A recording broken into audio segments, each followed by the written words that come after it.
Here we are at the August CapMac meeting. Not much has changed on this side with regards to our agenda. We have had one more member join, so we have slightly gone up there. And I do want to remind everybody, and I think Tom mentioned this last week, we are in the point of time where all our annual memberships are expiring the end of this month. So if you haven't already renewed your membership, please follow through via the website, directly contacting Tom, or however you need to renew your membership for the coming year. So let's see. Here's what we're going to do tonight. We're going to go over a little bit of business and announcement. Patty Edelman is going to be doing a product review of the AirFly Pro. Keep wanting to say AirFly, which is a Bluetooth transmitter for wireless headphones. I'm going to talk about how you can create shortcuts for actions in the menu where there are none on an app.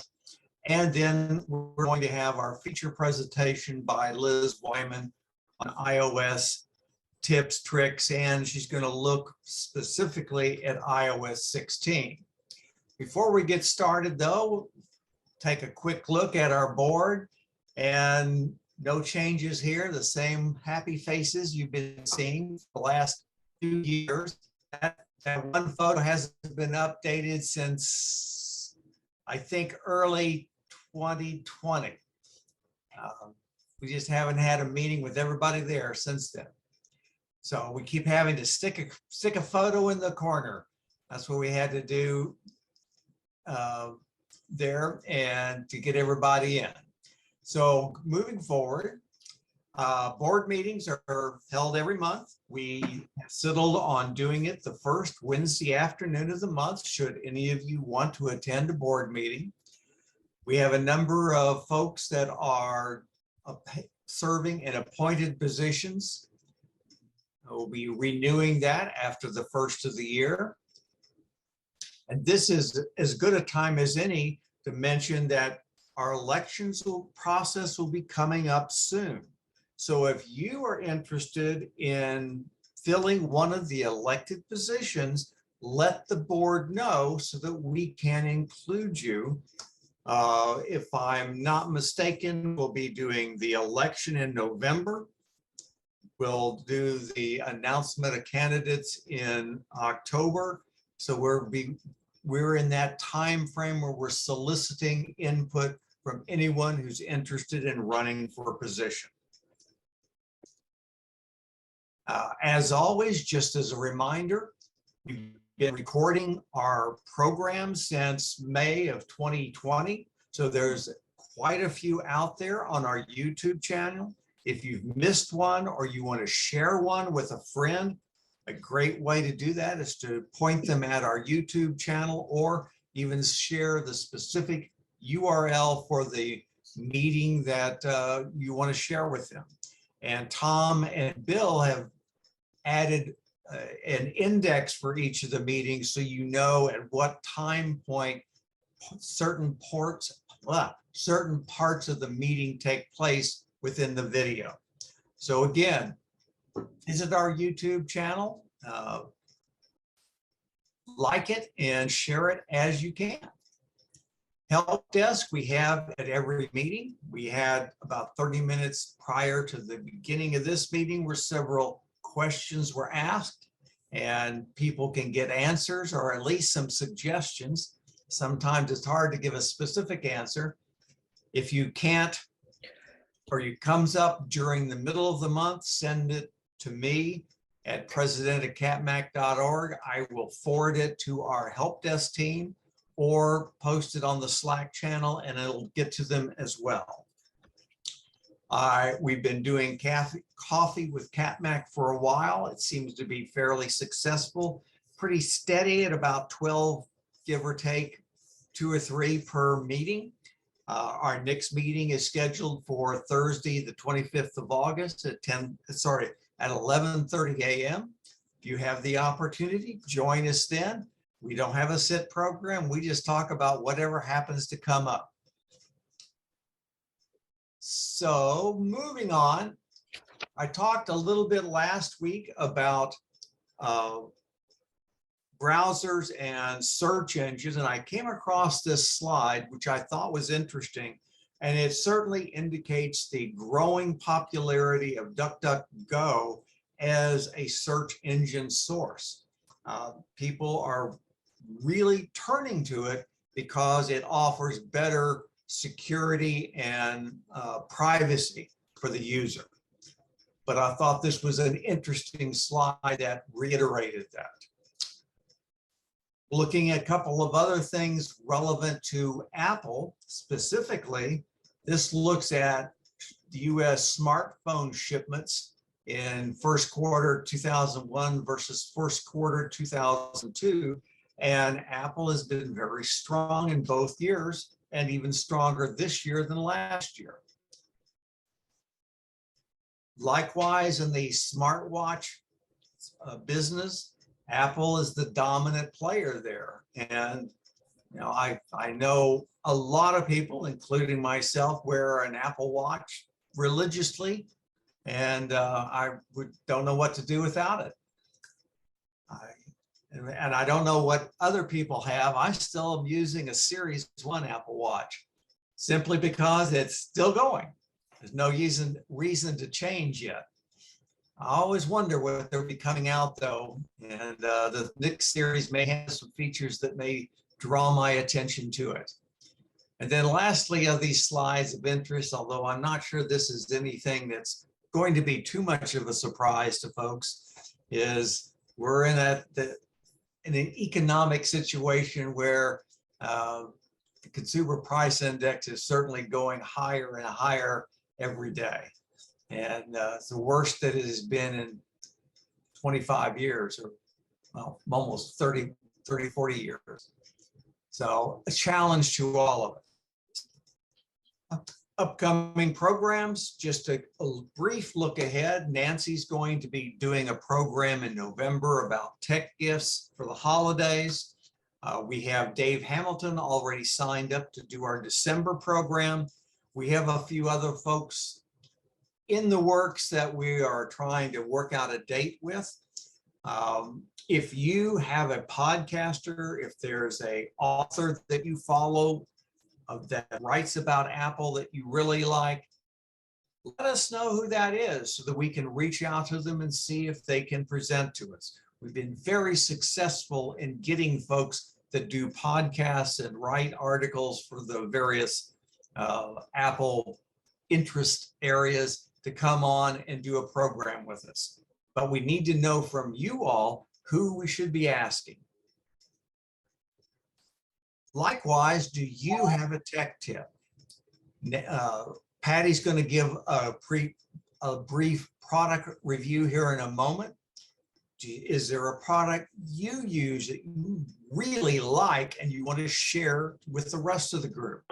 Is there something you have come across while you are dealing with mail or one of the other apps on your Mac or iPad that you want to share with other people? Let us know so we can work you into the program, and then you'll get points for the 300 Club for doing that. So that really brings me up to the point where I'm going to turn this over to Patty unless someone has something else to bring up at this time. It was Robert that worked with Bill on doing that index. Okay. I said Tom, didn't I? Well, I'm glad you corrected it. But yes, and thanks to them for doing that because it helps narrow in where within the video a specific segment is so you don't have to watch the whole thing. So I'm going to kill my... Wait a minute, John. Excuse me. In addition to talking about the gift selections, I'm going to be live and in person at the London Mac group in October, and I will be reporting on that. Cool. Let us know when that is. Should be the Monday before our meeting? Usually, yeah.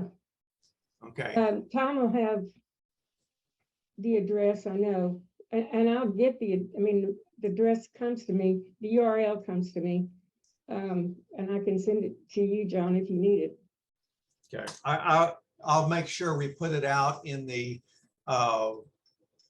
next couple of emails to let people know. Put it in Slack. Say again? Put it in Slack. I will do that as well. Okay, so I have stopped my screen sharing. So Patty, if there's no one else that wants to bring up anything, I will turn it over to Patty for her product review. Well, hi. I recently traveled, and before I did, there's a company called 12 South, which you may have heard of. And I had bought some other products, so I'm on their mailing list. And they've come up with a new gadget. It comes in a handy little pouch. It has cable. It has a plug to plug in the little thing. And this is the little thing. It's interesting because what it allows you to do is to turn something that has to have a plug-in headphone to use your wireless headphone. And it was especially helpful on the airplane on my way to London because instead of having to use the airline's clunky headphones that you plug in, I could program it so that my AirPod Pros would work.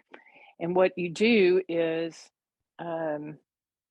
you use one of these, depending on what the airline has plugged in, what the airline has as far as their screens that you plug into. So you can plug, I'm getting used to using the camera here.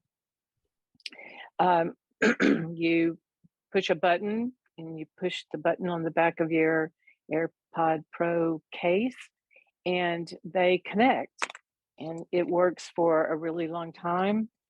It comes with a handy little just instructions on what to do, how to turn it on, how to turn it off. You can, if you don't have let's say you have a car that has a old-fashioned plug in the plug to use headphones, you can use them wirelessly that way. And I found it to be really helpful, and I used it both ways. So that's, it has a signal on it, that a button that allows you to know that they are connected together. And like I said, it comes in a handy little pouch, and I stuck it in my bag and was ready to go. Oh, it even has an extra plug thing in case the seat back has an old-fashioned, plug it in with two of these. So it's easy. You charge it with the little cable that comes with it. Ready to go. That's all I know about it. Hey, Any Patty. questions? Yeah, Yeah. I've got one. I ordered one of those about 5 hours ago, so I'm looking forward to get it. How long does it take it to charge? I just plugged it in the night before so that it was ready to go. So I can't really tell you. I didn't really measure it out. Just kept it ready, prepped and ready to go. Did So it I last can't. for the whole flight? Yeah, it did. Good. And that's 9 hours in the plane. So I can tell you it lasts a long time. I was really happy with it. I've recommended it to other people. Even the end of it, I'm holding my iPad at the same time, but even the end of it has a little cap so that you can protect the end of the plug. And it has a little deal here if you want to keychain it to something. Let's say you have a case for your AirPod Pros or AirPods, and it has a a way to hook it on there if you want to keep them together. But I especially like the fact that it came with a little bag to put everything in that came with it. So I highly recommend it. It has a quick start guide and a regular guide. And I like the 12 South, the stuff that they sell. I've got something, a holder that I've attached to the side of my bed, but it also comes with a platform if you wanted to use it separately, you know, just sitting on a countertop. Check them out, 12 South. Any other questions? I have one. By any chance, does it charge while it's plugged into the source? Or is it only? No, I left it plugged in and I really hadn't even looked at it myself. I can't tell you. Okay. I doubt I'm thinking that it might, but I'd have to go back and read the directions again, because every time I've used it, I used the quick start guide that came with it and so forth. You can restore it to factory settings. You can set your own, you know, so that it's not paired with one set of headphones. I mean, AirPods, but you can connect it with a different one. Oh, That's it. any other questions? Well, thank you, Patty, for sharing that. Sounds you. like you already had one convert for the product even before you presented. Even before. It would be a great thing to have, as you say, for purposes like you had of being able to use your existing Bluetooth headset and connect it to a device that requires a 3mm stereo plug. Right. Like Exactly. So it can be. And especially if you travel a lot, or if you're in a something that like an old fashioned what do you call it, like a cassette tape player or a CD player that you just can't, that doesn't have Bluetooth in it. And since it's little, I mean, it fits in the palm of my hand so that it's small. And it doesn't take up a lot of room. The London Mac user group meeting was basically on what do you take when you travel? And one of the things that one of the people there mentioned was that some airlines prohibit you from using Wi-Fi headphones. No matter how they're connected to your computer, you have to use a cable. So it doesn't interfere with other people's Wi-Fi or the limited Wi-Fi on the plane or whatever their issue was. But just to let you know that was mentioned in the London Mac user group yesterday. Yeah, but these are Bluetooth, not the same. Right. They also, looks like they come with, you can get them that connect to one set of headphones and you can get a dual one that connects to two. That's right. I forgot about that because I've just got the single. But let's say you're traveling with somebody and you want to watch the same movie, you can use two headsets with one gadget. I really like the company's products. I highly recommend them. Yeah, they're good. So when was the London the London Mac meeting? It's usually the Monday before our CapMac meeting. Oh, okay. And it's on Zoom. So they're a very interesting group. They have a different format from what we use. So it's real interesting to participate and see, you know, what's going on somewhere else. They I was gonna say, never mind, I can't remember what it was.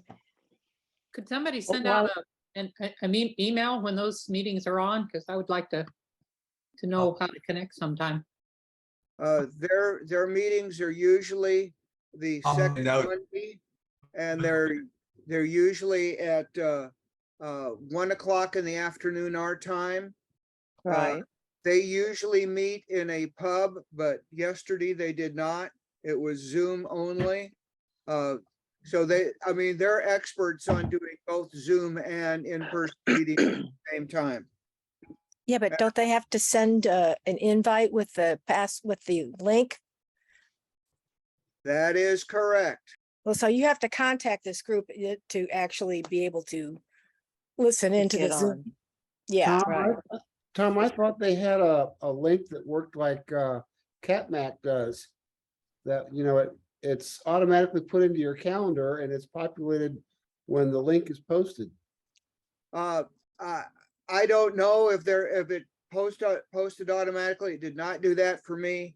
Don and Nancy and I are usually on those meetings, by the way.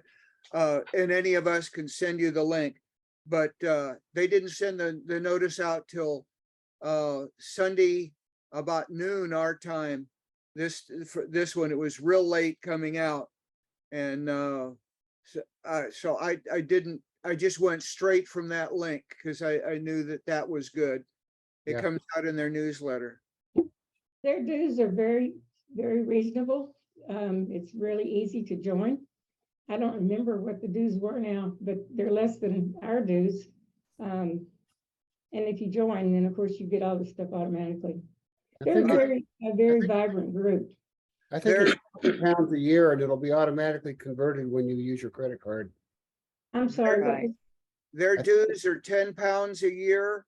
oh, And yeah. when you use your credit card, that's converted automatically to US dollars. And it will automatically renew every year after that. That's just the way their website is set up. Well, while I have the microphone on, is there any chance that we're going to start having in-person meetings again? Be doing something in the fall, whether it's a meeting or just a social get together. Okay. We'll do something. All right. Thanks. All right. Well, then let me, now that Patty's introduced us to that product, I'm going to share my screen and do my quick presentation. Where I am here. So at the Coffee with CapMac meeting this last time, we were talking about different ways of managing mail. And I mentioned about saving mail messages as a PDF as a way of saving them, archiving them, and so forth. And I'd mentioned that I'd set up just a shortcut to do that. And I thought this was a good opportunity to share that because this is a method that you can set up keyboard shortcuts for any app. And what it means is anything that's in the menu bar, you can set up a keyboard shortcut for. Obviously, there are some things there already. I mean, you have Command C to cut or copy, Command V to paste, and a variety of other shortcuts. Some are application specific, others are different for every application, but not everything under the menu bar list of commands has a shortcut. You can create a shortcut for that. And I'm going to quickly go through this. So what you would do is, first of all, find out what it is you want to create a shortcut for. So you go to the app. I'm going to use Mail as an example. So if I look at Mail and I go into the file menu and I go down and there is export as PDF. So I want to create a shortcut for that. Now I need to remember exactly what's there. So it's export space as space PDF ... So I need to remember that. Now I can go to your system preferences, click on keyboard, then shortcuts. And as you can see here, there's a number of tabs under keyboard. Shortcuts is the middle one. You can then say you want to do a shortcut for an app. When you do that, it's going to say a shortcut for every app or a shortcut for a specific app. So then when you do that, you can hit the plus button and set it up. And what it will do is, did I save that screen? I don't think I did. So when I say add, it'll open up a dialog box and it'll say, what's the title of you're going to want to call this. So you need to give it a name, the specific name from the command. Then it's going to have a field that says what set of keys on your keyboard do you want to invoke this shortcut. So in my example, I chose Command Option P. You type that into the field. And so then anytime I'm in mail reading a message, all I have to do is hold down Command Option and hit P, and I'll save that particular message as a PDF. You'll get a dialog box like is shown here that you can edit, change the name. You can put tags. Tags are a great way to sort your things.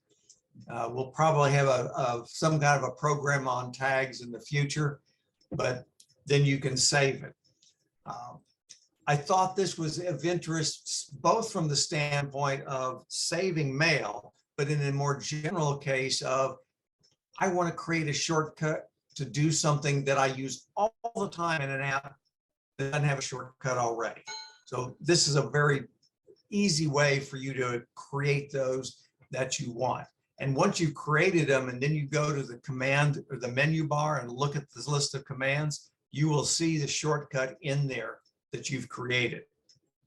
So, questions? John, do the messages disappear from email when you do this? No, it'll still be there. So you have to save it and then you have to delete the message. There's certain things that I save that I don't keep anything in mail, or very little. I've got an archive for CapMac, and beyond that, I try to keep my mail folder empty. I don't archive hardly anything. When I do want to archive something, this is how I do it. And I create a PDF of that mail message, I tag it, and then I have a big folder on my Drobo that's just tagged documents. So I can go into that folder and say, show me all the things, the files in that folder that are tagged with CapMac, or tagged taxes, or tagged finances, or whatever it happens to be. So there is you still have to keep going. I think there may be ways of using other automation to do more, to both save it and delete it, but that's as far as I've got so far. And the other thing I'll add that really is a part of this, but when I save something, like when I showed here, I save everything to the desktop. Now, it sounds like I'd be cluttered, but what I do is I have Hazel, and Hazel runs, and everything or anything that I have saved to my desktop that has a tag on it, it sorts and puts somewhere. So sometimes I have special files for images that I want to use, or just a catch-all that says, hey, if this file has a tag, it's going in this catch-all folder where I can come back and look at it later and sort it out. So that's about it. Any questions? Then I'm going to turn this over to Nathan, who can introduce our primary feature speaker for tonight's meeting.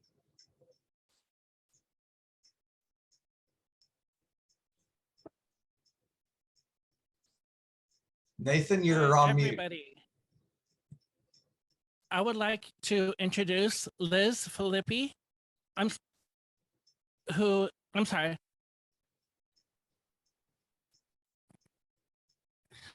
I would like to introduce Liz Weiman, who will be talking about iOS new tips and tricks with a focus on the upcoming version iOS 16. Please welcome Liz Weiman. Hello, everybody.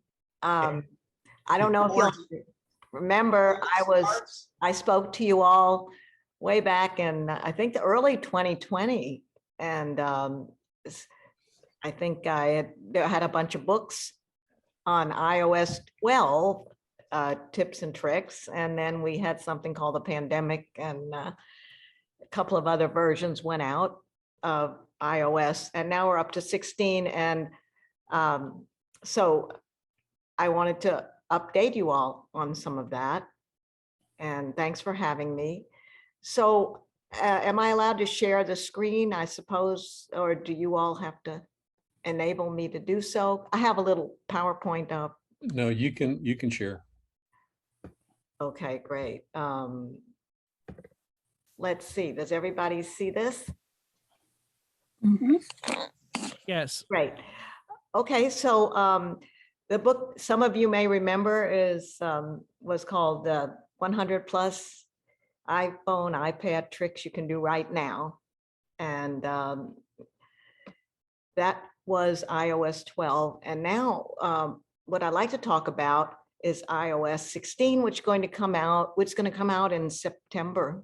Usually it's when they release it, although the beta copy has been released. And some of you may already have a lot of thoughts about, do I upgrade? When do I upgrade?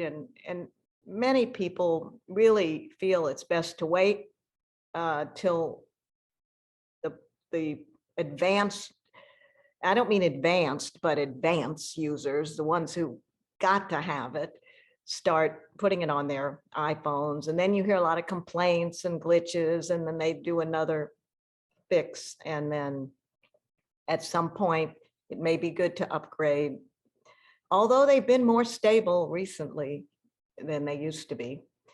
Now, before I get started, I thought what I would do is, let's see if I can, I wanted to show you a couple of old tricks that you probably remember that are my favorite before we go into iOS 16, what's coming. And obviously, most of you probably know these, but one of my favorites from all time that came out in iOS 3. iOS, as you know, is the operating system that Apple uses, iOS 3. And if you are typing and sometimes the text gets accidentally selected and disappears, you just have to shake your phone and you will get this message, undo typing. But I did want to let you know that it's not just for typing. Sometimes when you're deleting emails, for instance, you may be swiping left and swiping 1, 2, 3, and oops, I swiped on a really important email. I shake my phone and it says undo action. And so I hit undo, as you can see. So there are different scenarios where you can use the shake the iPhone, and it's a lot of fun, and Apple added it early on and it's still there. So I'm not sure if anybody remembers it. Maybe you haven't used it lately and you already knew about it. So that's one of my favorites. Here's another one you probably know, but this was really wonderful when it came out. How many of you have done typos a lot in your phone? You're typing a text message and something's misspelled, and then most of us used to do backspace, backspace, backspace, backspace, backspace. Sorry, I can't do lunch because I'm backspacing for the next hour. You know, it was that type of thing. But now you may know that you hold down the space bar and it turns your phone in the keyboard into a mouse trackpad. As long as you hold that space bar down and all the letters disappear and you keep your finger down and start moving, a cursor appears and it goes through the text. And once you release, you have your finger, you have your keyboard back and you can edit it. These are well-known tricks, but they are my favorite. And if anybody here does not know these, they do save you a lot of time. I did not make a slide for my third favorite feature, which is the ability to caption photos. This came out, I think it was iOS 14, but I don't need to show you necessarily on a slide. I can just tell you that when you take a photo and you have the photo right in front of you that you've taken, and I do this with a driver's license, Medicare card, any kind of thing that you like to have available, but then you've taken millions of pictures since, and it's like you're paging through and paging through. If you just, let's say, take a picture of your card and you're in the Photos app and you swipe up, you will see very, very, it's not going to be easy to see because it's kind of grayed out, but it says add caption.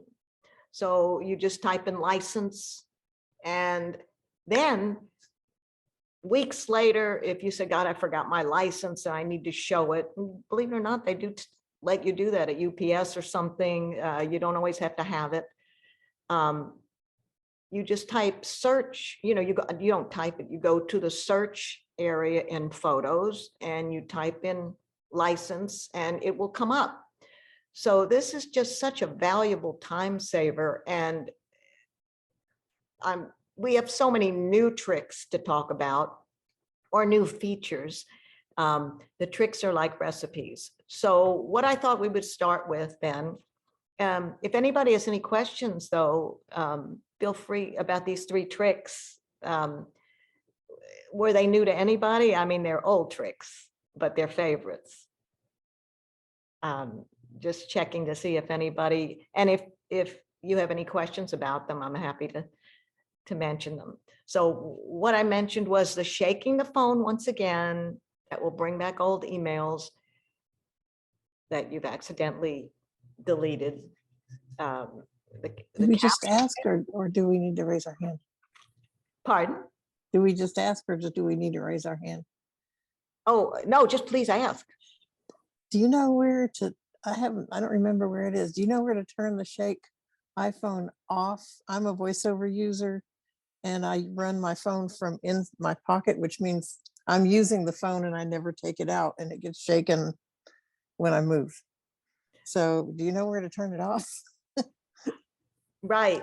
Well, I'm thinking that maybe some of us have seen where we take the phone out of the pocket and it says undo, delete, undo. You already have a menu up because it was jiggled, maybe. And you're like, why is this coming up?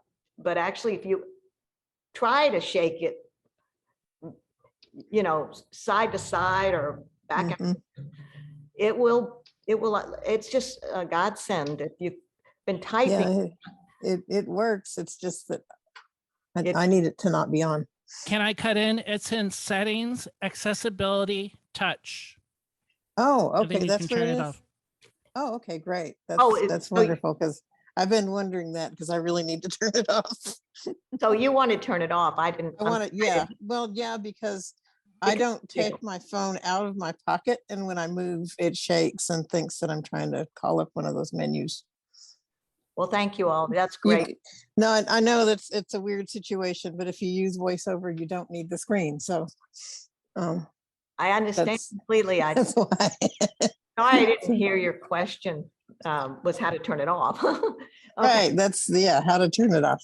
Oh, that helps a lot. Thanks Thank a you. lot. And it is not when you need it, it's really nice. And when you don't, it's needs to be gone. Does anybody use the search feature of the captions? That can also be very helpful. Yes, that's real helpful. Okay, good. Well, let's get to the new things. It's kind of like a wedding, something old, something new. So lock screen customization and the ability to add widgets is coming with iOS 16. And I will show you some things about that. The ability to edit, delete, unsend, and mark messages as unread. So yeah, we've all been waiting for this, but remember there's some caveats with it, which for instance, if I have 16 and you haven't upgraded yet and you have 15, it's not going to work perfectly. If you're texting somebody who has Android, it's not going to work.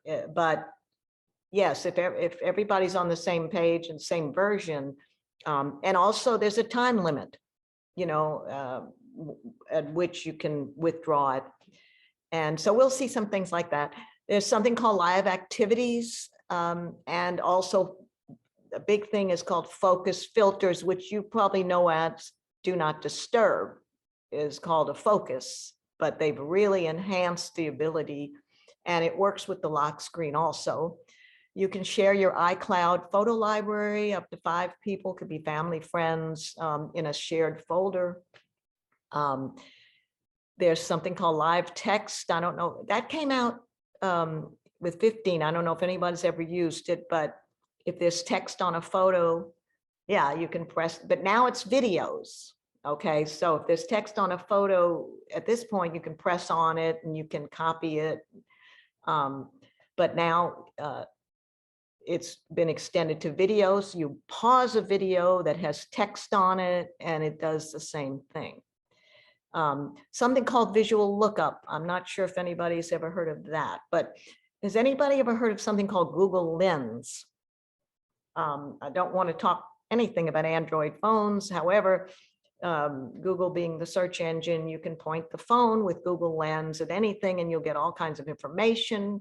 You can kind of suck up all the information on a business card by using Lens. And it is available for Apple phones, but it's not the same. Well, now this visual lookup is getting much, much closer where you can you know, point the phone and be able to get information just from what you're pointing at. There's a scan feature. So I'll show you a little bit about what's coming.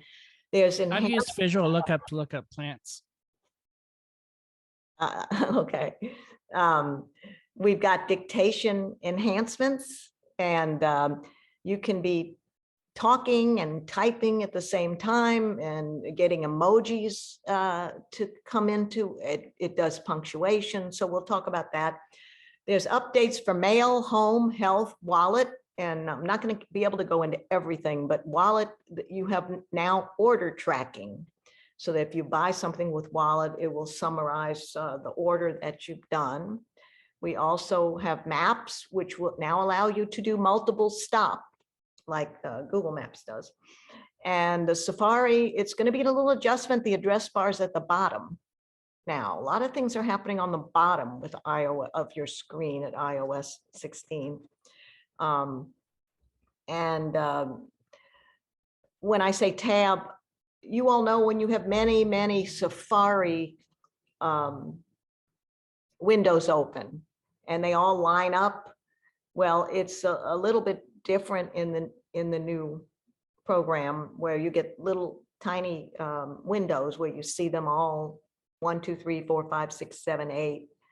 And so it's a little bit different, but it allows you to see what the windows are much better. So we're going to start off with customizing the lock screen. So this is just a preview of coming attractions. Hopefully this will be helpful. When I press down on I have an iOS 16 beta on my phone. It's glitchy, but it allows me to at least show you some things.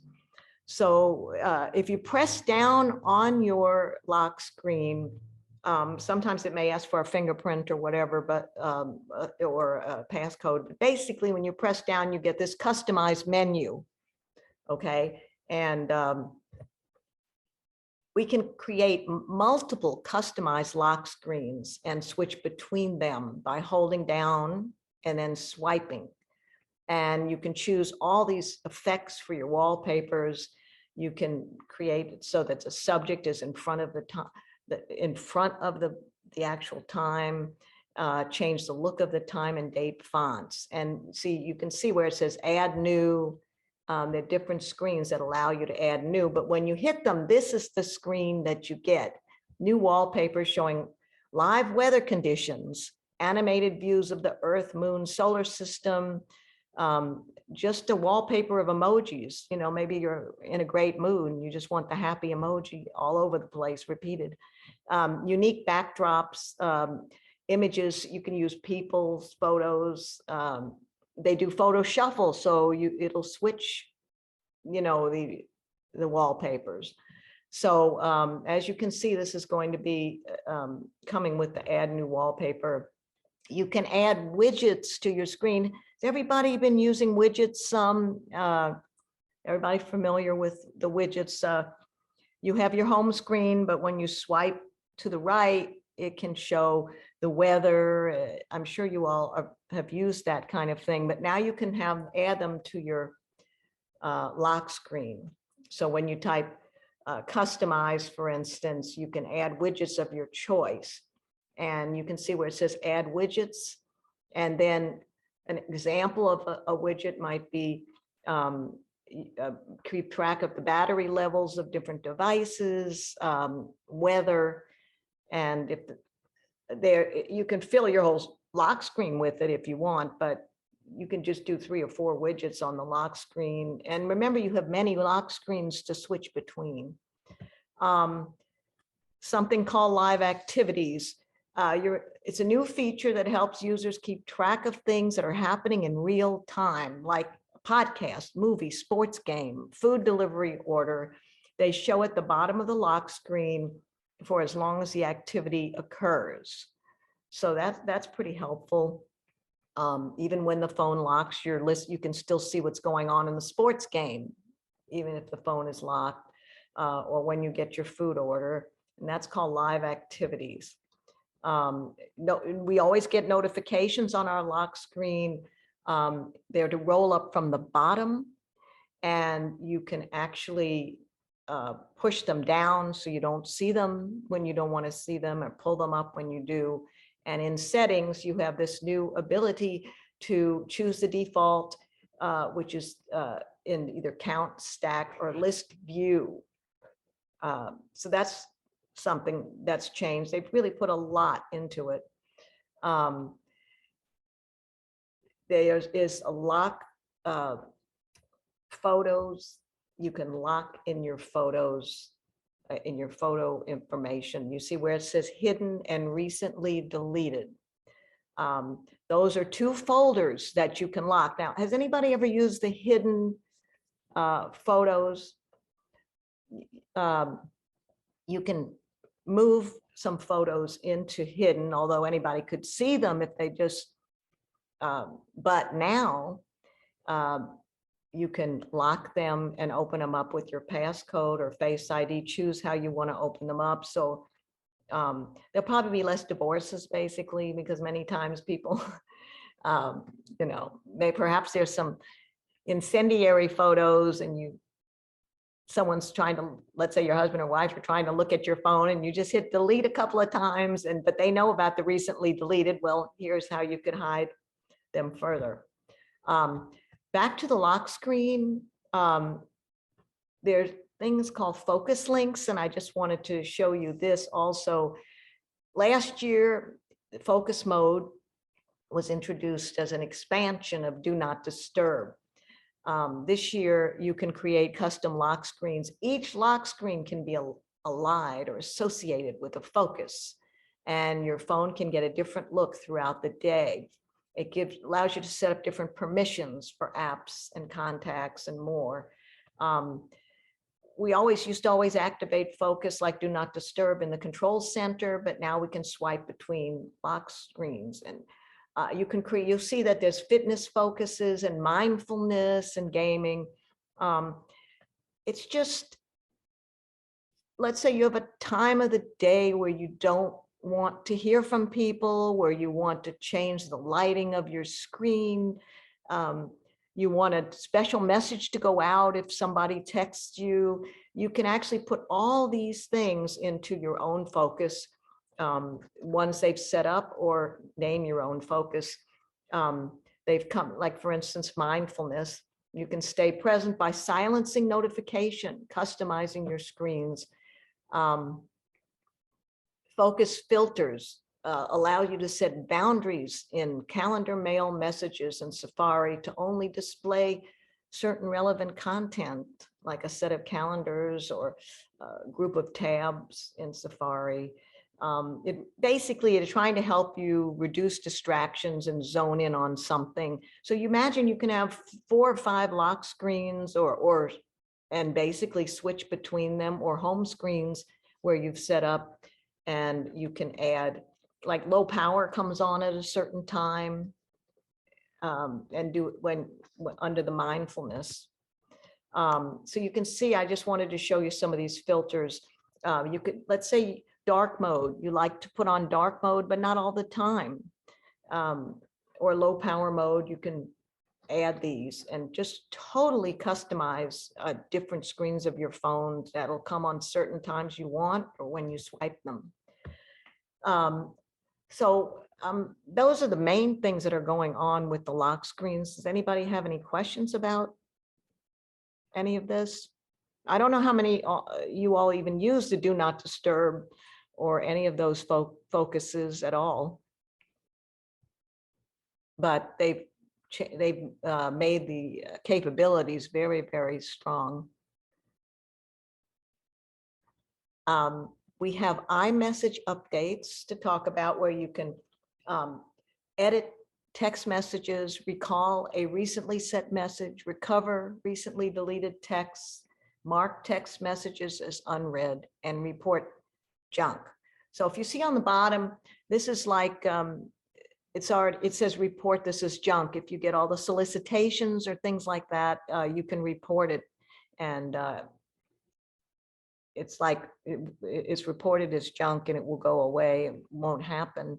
It doesn't come up with every text, only what's not recognized. If you look over here on the right, when I pressed on the text message, I got reply, and now the new things: undo send, edit this message, along with what we've always had is copy and translate, send as text message.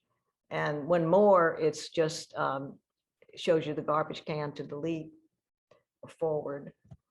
So how do you edit a text message? Well, here's what it looks like here. You'd open a conversation, you'd tap and hold the message, and then you would hit edit. You can make up to 5 edits to a message in 2 minutes after sending them. Only works with other iOS 16 users. It's recipients will see the edits. Now, you may say, well, why do this then if they can see the edits? Well, as of this time, you can see the edits, but that lets you fix a typo. You've already sent out a message. You can go and just edit the message, but the other recipient can still see. And anybody still running iOS 15, it will be updated, but they'll add edited to tag. So you can unsend text messages within 10 seconds. There's still a chance they could see it anyway if from their notifications. So I'm telling you, it's not as fabulous at 100% as we want, but you basically open iMessage and open the conversation. You would tap and hold the message and undo send. As soon as you tap it, you get a little animation that like blows up and disappears. So you can see you'd unsent a message. She may still see the message where the software hasn't been updated. You can also mark messages as unread. As you can see, you can, on the right, it says mark as unread. When I press down on the actual person's message. You can also now remove a tap back. You know, if someone was saying something very heartfelt to you and you put a ha-ha accidentally, you basically can tap and hold and it will remove it if you're in iOS 16. And does deleting an iMessage delete it for the other person? Not on earlier versions. With iOS 16, you can delete a message from both ends within 15 minutes time. So Another thing you can do with the new version is to recover recently deleted text messages. As you can see, there's a new folder here, you see, called recently deleted in your area where it says all messages known. So it keeps it up to 30 or 40 days, and then they'll be permanently deleted.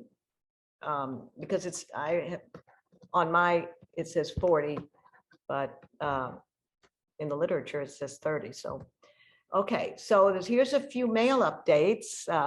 Basically, you can schedule emails now. I think that's pretty awesome. Let's say someone's in another country and you'd rather send it at 4 in the morning, but you don't want to wake up then. You can schedule emails ahead of time. You can also have 10 seconds to cancel the delivery of a message before it reaches their inbox. Mail now can detect if a user forgot to include attachments and their options, which is in Outlook, their options to remind later. Follow-up suggestions remind users to follow up on an email if they've not gotten a response. And you also get rich links. You all probably know that rich links is where it brings back the information from a link. So you actually sometimes can see the link. It's not just an HTTPS line, but you actually see the content. So does everybody see on the image where now how do you do this? I send an email, but instead of tapping on the arrow, I hold down the arrow and it says send now, send tonight, send 8 o'clock, or send later, which will allow me here to pick the date and time on a calendar. I can send it, 5 years from now. Liz, Yes. can you take into consideration the time zone the recipient lives in? Do I take in consideration what? I'm sorry. The time zone for the recipient. Yeah, it should, depending on where it's going. That's a good question. There are many features where it automatically adapts to the time zone. However, I suppose if it's not a contact, there's no way to know it. But that's a very good question to look up. And I don't know the answer to that right now, but because there may be a zone on the screen, but it says 12:10 p.m. So that's a very good question if they're out of the US.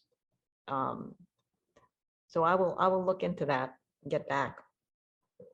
Okay, so here's another one. Remind me later. When I swipe to the right, there's this new thing called Remind Me. Do you see that? Welcome to, remind me in an hour. I'm too busy to look at this now. So the reminder will come up, which is very quick. You just swipe right on the things you want to be reminded tomorrow or the next day on email. So these are some email features. You can undo a send. If you send an email in iOS 16, you will see undo send, the bottom of the interface. You need to tap it in 10 seconds to unsend the email, which takes you back to the compose interface and correct the error. I mean, yes, we hear every day of accidental emails being sent out.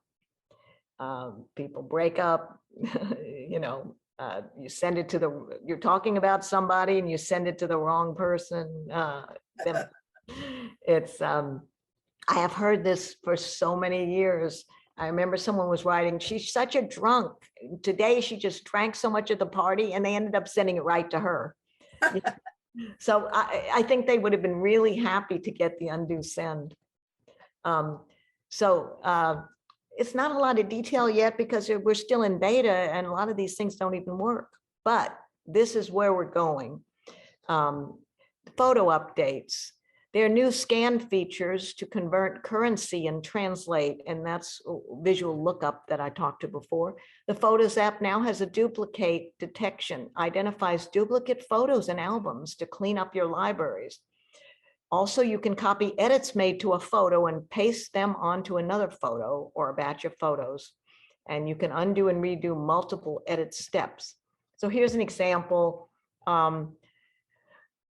Let's say you want to convert currency from your camera. You open the camera app, you point it at the currency text, whatever, 12 euros.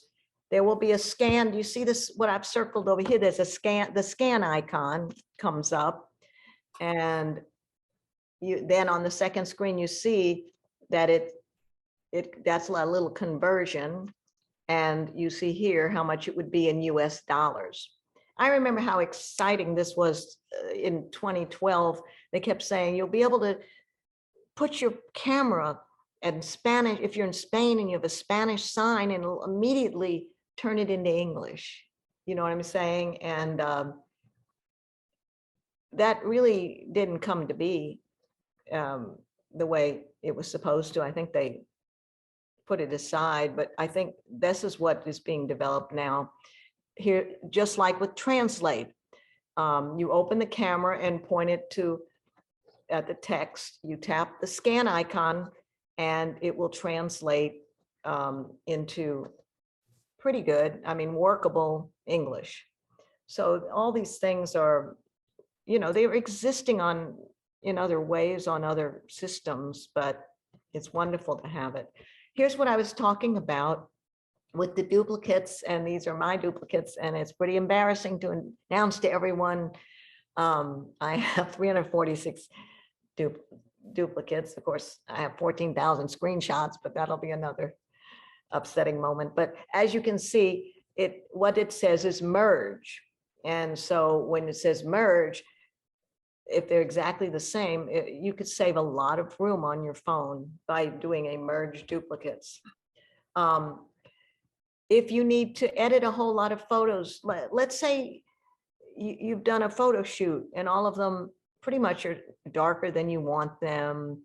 And, so you basically hit edit and you lighten, brighten and everything. And now you can copy these edits and you can paste them on each picture, this one, that one, the next one.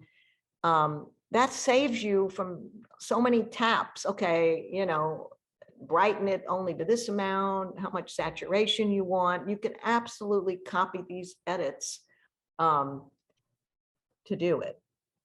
So one thing I'm not seeing is to save them. And that's something I would like, is if you have just regular edits you're doing to a batch of photos, I don't want to just be able to copy and paste. I want to have them saved under a name. But there is a shortcut feature that came out a few iOS versions ago. I don't know if anybody's ever used them. I had high hopes. Back in the day, some of us may remember macros, Excel macros and all of, oh my God, I went crazy. It was wonderful to be able to automate. And they came out with something very much like it called shortcuts with iOS 12. It just never really seemed to catch on, but it did allow you to, like a macro, to automate things you do on a constant basis, give it a name. There's a shortcut library. It might be something, if maybe some of you are heavily into it, but if you're not, it's something to look at perhaps in the future. Okay. Some of the things you probably already have done, this is old news, is adding things to your control center. Everyone probably knows that what you must do, but now you can add a quick note to the control center. So you can just go to control center and immediately allows you to do a quick note rather than to bring up the notes application and say new note. So for those of you who want a refresher, I think last time I talked about how to add the magnifier and the QR code and all of this to your control center. We were all so excited in the very beginning, not you all, but everyone who had an Apple, very excited about discovering the flashlight, and a lot of people didn't know they could even add things to their control center. So what you do is you'll just go to settings and tap control center. There's customized controls. And then you go where all the green is, and the green shows what's not in the control center. And you tap the green arrow I'm sorry, the green plus sign, and it then is going to be added as the circle shows. So you can add a note, but you're able to add most everything else. This is just something new in iOS 16. However, you can lock notes now, and I think that's kind of interesting. The notes are sorted in chronological order now. You do not have to set a different password to lock notes. You can use your same passcode. But basically, some of us may have information in our notes we don't want to share with anybody who's sometimes looking at our phone. So if you open notes, you tap and hold on the note you want, and you'll see lock note. And then it'll say, do you want to use your passcode, or do you want to use your password, and pick your passcode or custom. You can set that, and you can go into settings too, under settings, notes. And so these are all these new interesting things. Now, you can delete a contact. Now, some of us say, well, yeah, we've been able to do that for a long time, but you normally have to go into the contact and scroll and then hit delete. You know, it's very time consuming, but it's easier than ever now. You just press on the contact name and there's a delete contact at the bottom. So you can just whip through these contacts. It's very hard if you break up with people. You have to spend, you know, you don't want to think about them. Meanwhile, the old way is you'd have to go into their name and scroll and delete. Yes, are you sure? Well, here at least you can delete them very quickly, out of sight, out of mind, right? Live text, which I've already told you about. It lets you highlight and select written and typed text from photos and turns it into interactive text. But video support now is the biggest new feature of live text. You can now pause the video, interact with the text like you would in an image. You text in any paused video frame can be copied and pasted or translated, and it works with lookup. Live text works across the operating system in Photos, Camera, Safari, and other apps. And you just pause it on the frame, touch and hold a word, grab the two blue markers to narrow or widen your selection, pretty much like you do in marking pictures. And you can press and hold to get to options like translate and copy. But here's the caveat. You have to have a newer iPhone. You have to have the XR, the XS, the XS Max are equipped with A12 Bionic. So if you have one of those devices, you can use it. Earlier phones, you can't. And so here's some other updates. Visual lookup, as I said, takes photos further. It allows users to tap and hold on the subject of an image. This is so cool. It isolates it from the background and you drag it across to iMessages and other apps. So what I'm saying is, let's say, once again, you're a couple and you've broken up, but man, that was a great picture of you. That's really annoying. Now, you can use wonderful apps like Retouch, and you can kind of take, you know, his hand off your shoulder, her hand off your shoulder. But basically, instead of trying to just get rid of him, you can actually press down on yourself and it sort of comes out a little bit. It kind of grows, you know, grows and comes out a little bit and allows you to drag it across to photos, messages. So you actually can take pieces out of people out of photos or animals and just send it on a, if you have your dog, I want to see your dog, you know, at the beach right now, you know, and you say, here, I just took a picture, but you don't want to take the picture, you can just drag the dog. So that's, and visual lookup also works like Google Lens in that it will recognize birds, insects, statues, anything that the camera points at. So that's really exciting. As I mentioned, I told you already about the dictation offers experience. You can move between voice and touch. You can type with the keyboard and tap at the same time. No need to stop dictation, and there's automatic punctuation. iCloud shared photo library, I mentioned that you can add participants, inviting up to 5 other people, and they can add, edit, or delete content from the shared library in iCloud. And you don't even have to have a family sharing setup with them. And now there's a new toggle in the camera app. You can upload all photos you take to this library automatically.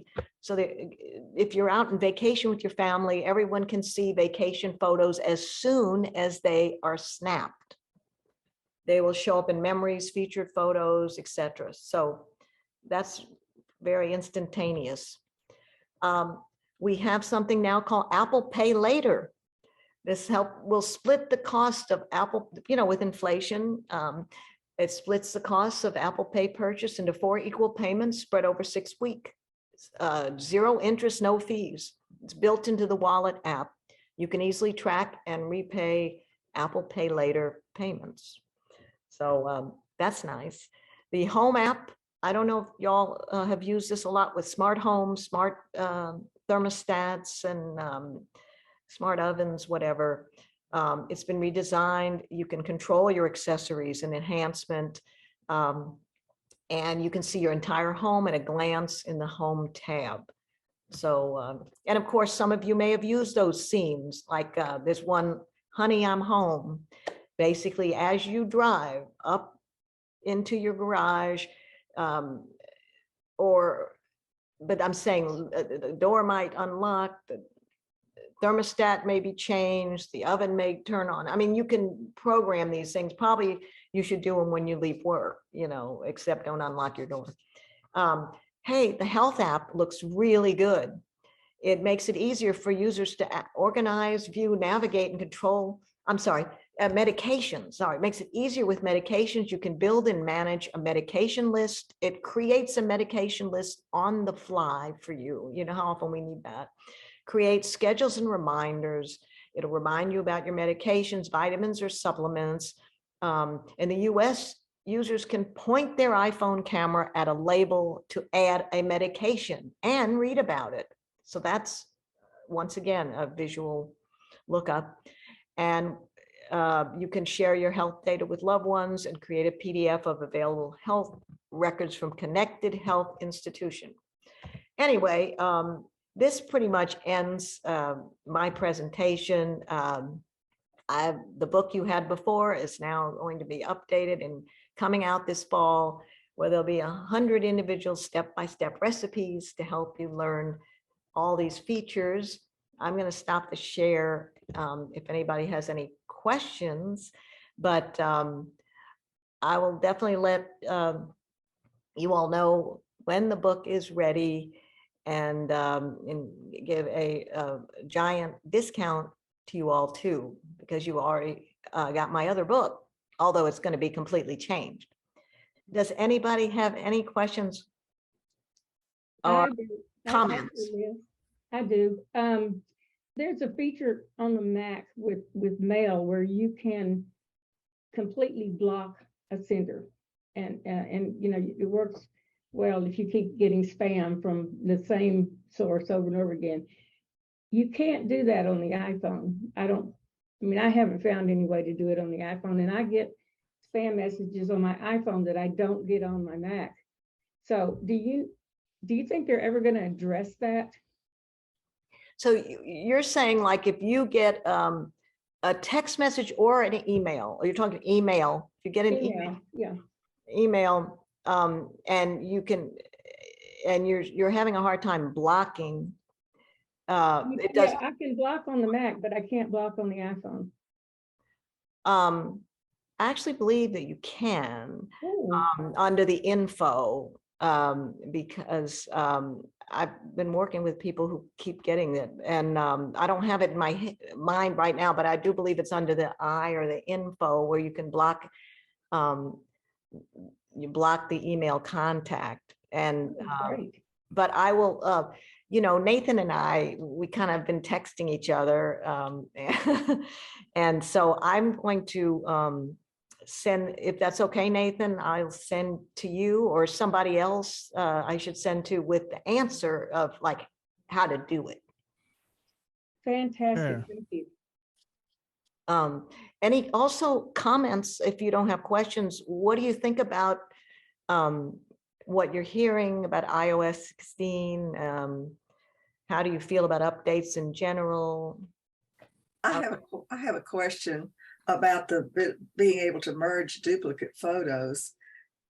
if you have a photo that you have put in several different folders for different purposes, what happens to those folders if you merge them? Do they fly out of the separate folders you've put them in, or do they stay? What happens? One photo could be in 3 or 4 different folders that are used for different reasons. And if you merge photos, what happens to them if they're, in different folders? Well, I think this is a really good question. First of all, you have a giant repository, which is the all photos, and they're all in there. So when they're merged, now we also know that when we're putting things into folders, it doesn't actually repeat in the folders. It's just a link or a pointer, like it's never. Oh. So when you think of it that way, if they merge it, they're merging it in that giant vat of all photos, but the link, it'll still be linked to the different folders. That answers my question. If Thank that you. makes sense, yeah. Any other exciting questions or thoughts about, would you update to this? Do you like? I had another question about merging photos, because I've got lots of duplicates. I may import the same one more than once. How does that work again? The merging the photos? Oh, I don't mind saying that. The way I see it is that right now, forget even merging. Right now, the way it works is everything goes into all photos. And then sometimes you'll say, I want this to be in a favorite folder. Well, it just puts a link. So Right. Linked. Or you'll say, I made a folder of when I went to Iceland before the recent volcano. Yeah, I understand that part, that it's You're really just understanding a that. pointer. What I was wondering is, if you have duplicate photos in your library, your all photos, Right. how do you find them? What do you do with them? Is this a feature that'll help with that or not? Yes. Did you?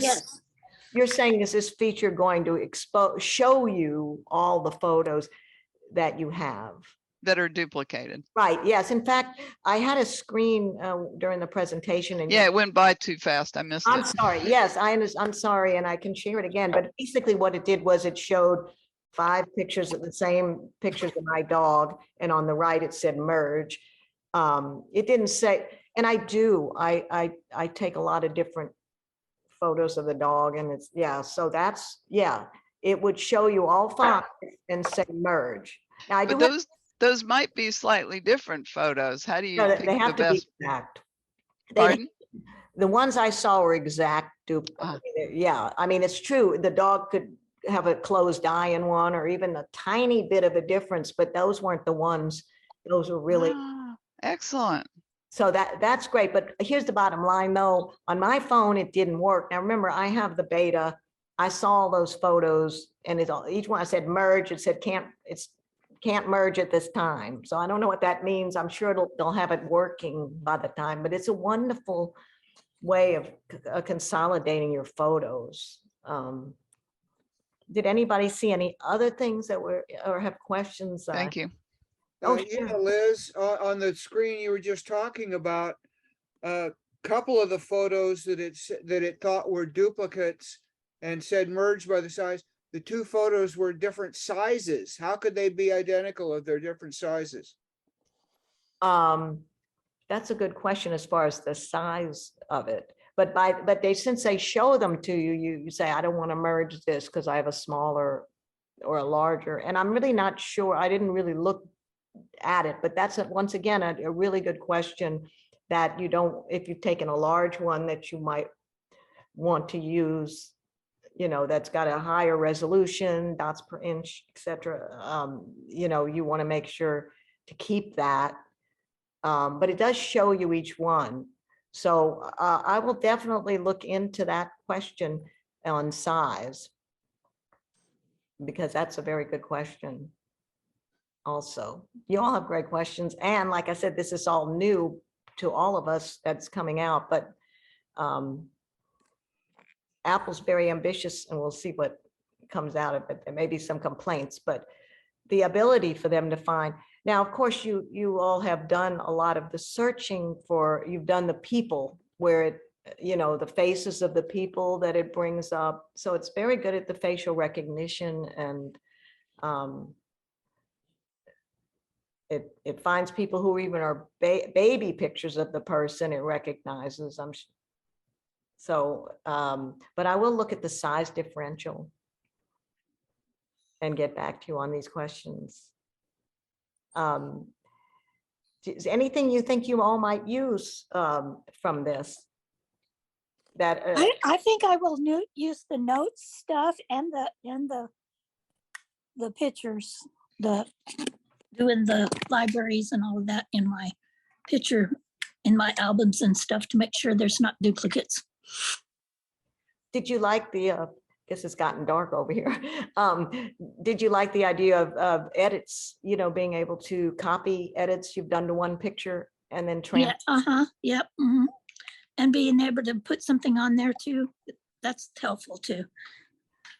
Once again, with the idea of macros and turned into shortcuts, we could have made a shortcut to do that, but now Yeah, we're starting to learn more and more about shortcuts. Oh, really? We've been doing that a lot lately. I think that's important because I know, you know, the old school macros were so wonderful, and that's what they've offered, but very few people seem to be using this wonderful feature of shortcuts. Mm-hmm. Yeah, I'd like to experiment with it because I send out a lot of reminders about Zoom meetings. And in almost every situation, I highlight certain points of the message and underline others and put colors on other spots and add an extra line for information. And if I could do that with a finger tap, wow, would it save time for me? And it wouldn't matter because all the Zoom invitations come from Zoom in the same format, same size, same words practically. And it would be really nice to snap those out real quick like. And are you talking about making photo edits, the same ones to a group of photos? You're talking about actually doing automation of regularly used keystrokes or tap strokes? I think she's asking that to Koki. No, I was just asking you. No, I'm not talking about photos. I'm talking about mail. Okay. A shortcut in mail. Okay, great. Well, yes, that's why it's very good that these features are coming. I really want to make sure though that you can save your edits, not just copy and paste when you're talking about the photo edits. Well, aren't those edits non-destructive anyway? So you can always undo the edit. I would think so. Okay. Thank you all for your comments. Does anybody else have any other thoughts or questions? It's always so wonderful to be here because everyone really knows so much, so knowledgeable about so many different things relating to Apple. Seems like we're finally getting an update that really does a lot instead of just one of these little incremental. This is an minor iOS improvements. Yeah, this is a real serious update, it seems like. Yeah, I think you're right. iOS 12 was really big. 13 seemed kind of.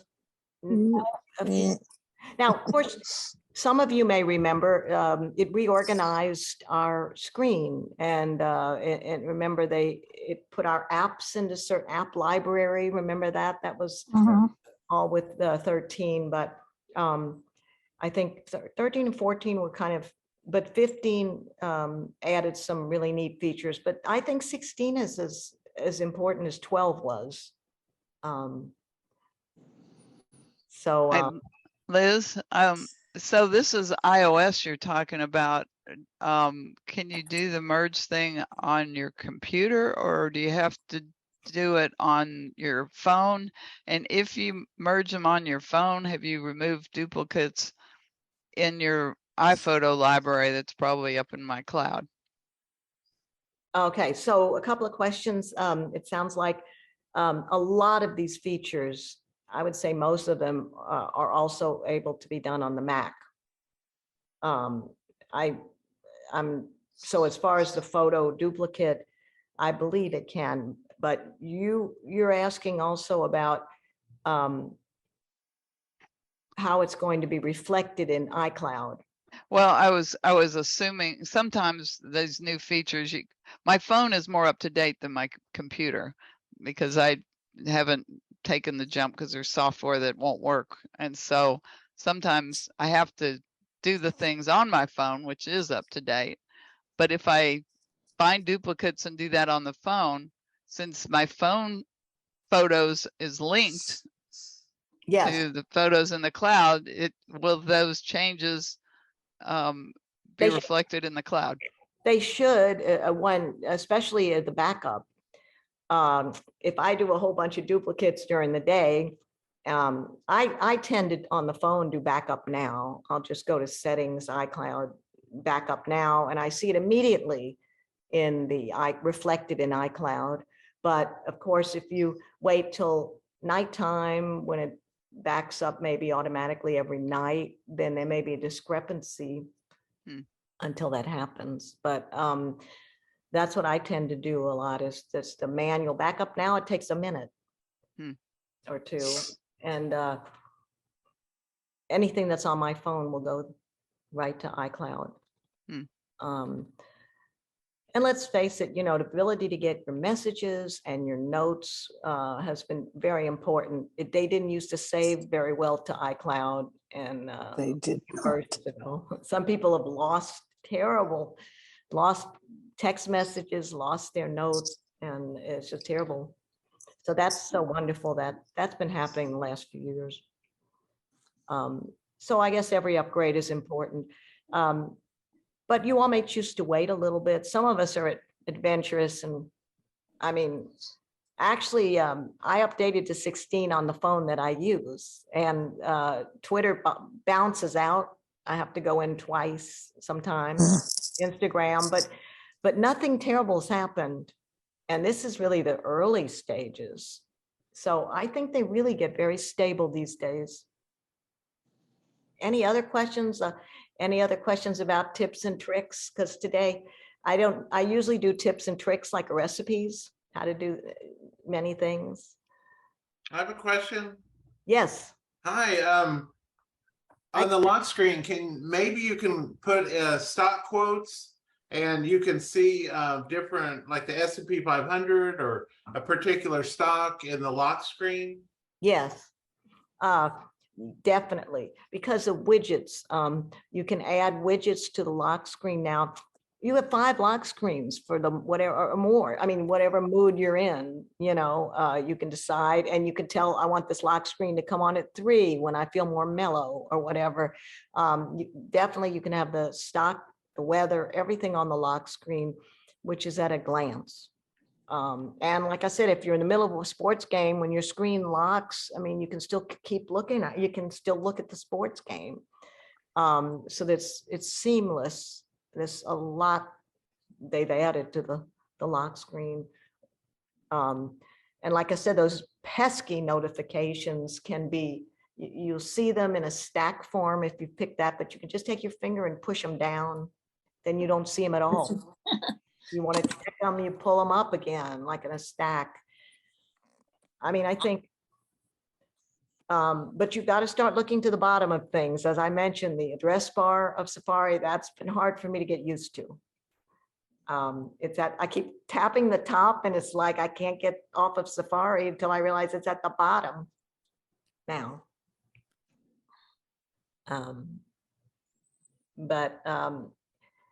Yes, and I'm hoping everyone's had it's very helpful when everybody shares tips, and I think it's really wonderful. If there's anything that anybody's discovered or worked with to help others, it's a great organization you have.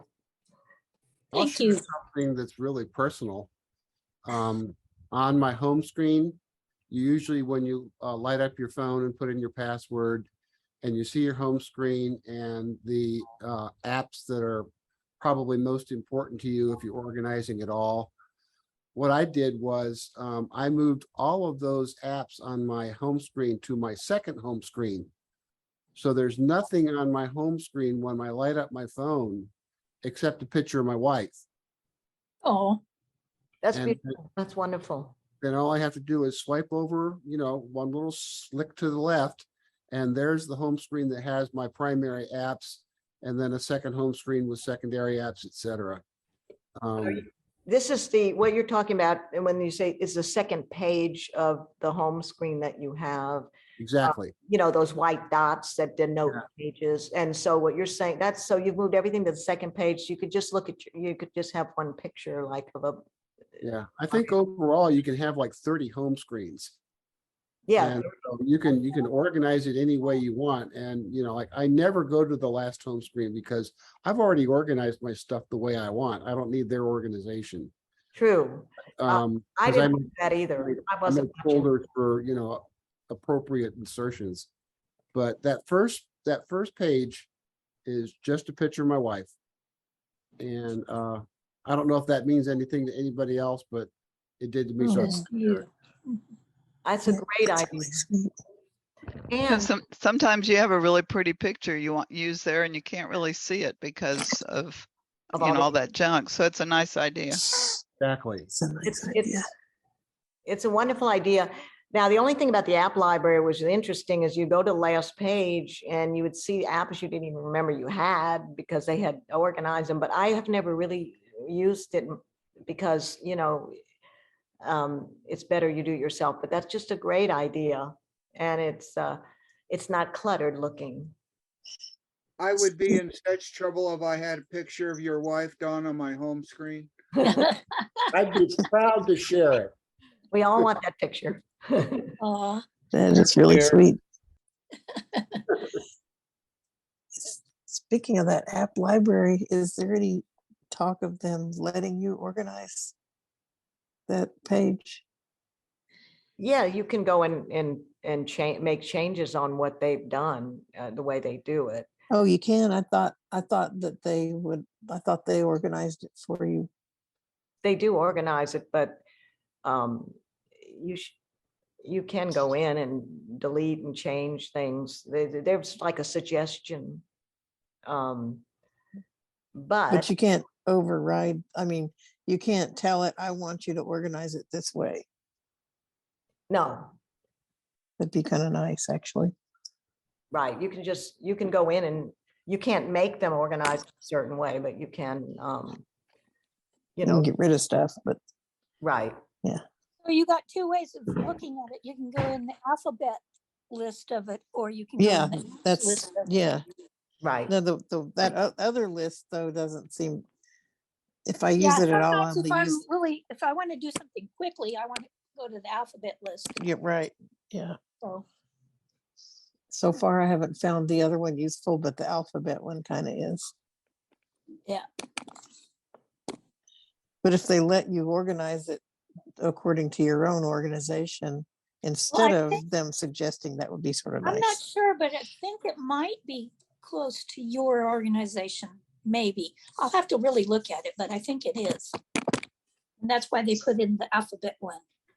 Yeah, the alphabet one is the only one I use so far. And Yeah. I really need to delete. I've got way too many apps. Well, that's wonderful. I'm gonna check in that too, because 16 may have some change. There are many hidden features. I've tried to bring you some of the hidden features too, but there may be some changes to the app library. That would be sort of nice.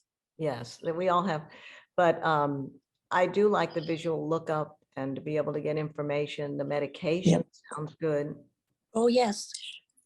Yeah, I still haven't figured out how to use that, but yeah, that'll be great.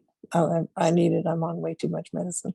Of course, the emergency SOS was a big deal back in iOS it was. 12. I'm sure. Hey, Yep. Liz? Yes.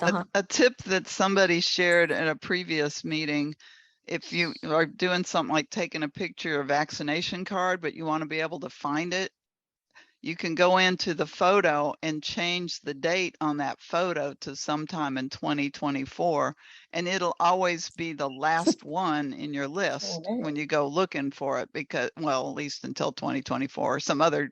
And I thought that was kind of a clever hack to make it very convenient. Of course, you can also grab a copy and pull it over into notes or something where you can get to it that way. But that's kind of an interesting way to use the photos library to make something be like the last one. You could always go to the end and there it is. It's a really good hack. Once again, like I said, I've enjoyed captions so much since they added that. They added it so late, but by the time they did, since you can search on the caption, I figured it's easy just to find. Yeah, that sounds like the easiest. All your cards, like Medicare back and front. You see that idea that you mentioned is really good, especially if it's one thing you use a lot. If you have a Medicare and they have to see the back and the front, or the Blue Cross Blue Shield, then you might want to try the caption where you can look for just Blue Cross and it comes right up. But yes, if there's something that I just never thought it's captions like keywords. I often will use keywords and search on those. Yes, you can. Captions are just amazing because you've taken a picture, or you go back to a picture you've taken, you just pull up on the screen and it says add caption.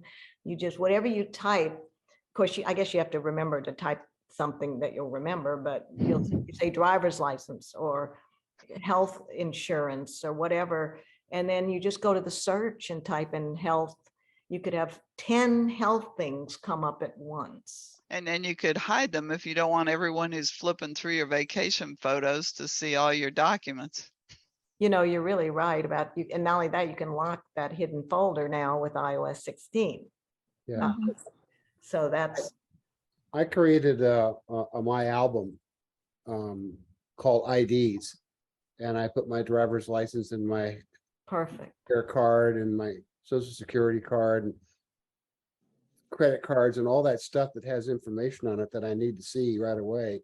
So I just go to photos and albums, and it's usually the top album because I use it so often. So yeah, that's a great way to do it, really. And if you, like I said, if you're worried about somebody, getting in or something, or you can just throw it in the hidden and lock it, but it's pretty rare. I actually remember when iPhones used to be stolen regularly until they put in those passcode screens. Those were the old days. But yeah, it's very helpful. Do you all edit pictures a lot? I think you're having a photography session coming up, I saw, so that should be really. Do you use any other apps that are outside of the Apple, like, as I mentioned, Retouch, because when you're in the edit screen, there are 3 dots, and you can actually, it actually allows you, besides the markup, it shows any kind of photo apps in there. So it's kind of seamlessly integrated. So if I have a picture, and I had a picture with my dog in the bluebonnets, and the dog had a leash, and I thought the leash really is not that pretty. So I have this Retouch app, third-party app, but when I go in to hit edit, it appears after the 3 dots, it says Retouch. So within my editing, I can, and of course, Retouch just allows you to take your finger on the leash and it disappears. So there are a lot of really wonderful photo apps that work with your edit in your photos. But